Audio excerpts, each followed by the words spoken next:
সেই পেণ্ডাল মানে যোনখিনি আপোনালোকে বেৰিকেড বনালে তাৰ বাহিৰতো বহুত বেছি ভিৰ হৈ গ'ল। তো সেইখিনিক কণ্ট্ৰল কৰিবলৈ আমি পুলিচ, সেইকাৰণে সেই প্ৰিপাৰেশ্যনটো আপোনালোকে কৰিব। আৰু এতিয়া মই এই ভিৰৰ কণ্ট্ৰলৰ কাৰণে মই 4টা বস্তু কৈছিলোঁ। প্ৰথমটো হৈছে আপোনালোকৰ নিজৰ নিজৰ এটা অফিচ থাকিব।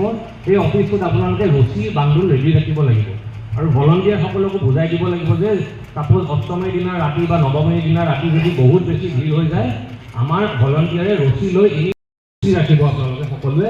আৰু লাষ্টৰ কথাটো হৈছে মাইক ৰাখিব। মাইক এটা আপোনালোকৰ এনেই এনাউন্সমেণ্ট কৰিবলৈ বা কেতিয়াবা আপোনালোকৰ ভলণ্টিয়াৰে কিমান চিঞৰিব, সেইটো পুলিচৰো প্ৰব্লেম হয়। আমি চিঞৰি আমাৰ মাত ভাঙি যায়।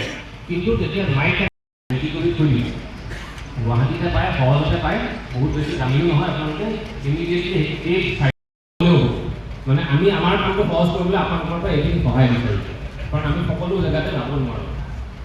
তো এইখিনি হৈ গ'ল ভিৰৰ কথাটো হৈছে এটা ছিকিউৰিটি। আপোনালোকৰ পেণ্ডালটো যিহেতু এটা মানে খুব আমি পূজা কৰোঁ বা আমি সকলোৱে ভালকৈ এটা সুৰক্ষিত কৰি ৰাখিব লাগিব। সুৰক্ষিত কৰিবলৈ অকল আমাৰ দিনৰ ভাগতো সদায় মানুহ থাকেই, সদায় কোনোবা পূজা কৰিব অহা মানুহ আহে বা পূজাৰী থাকে বা আমাৰ ভলণ্টিয়াৰ মানুহ থাকে।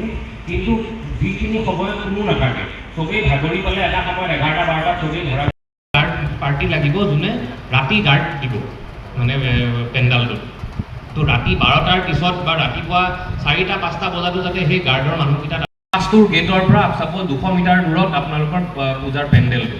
তো এই 200 মিটাৰ যদি গোটেই ৰাস্তাটোৱে আপোনালোকে চেনেলটো বনাই দিয়ে বাঁহেৰে,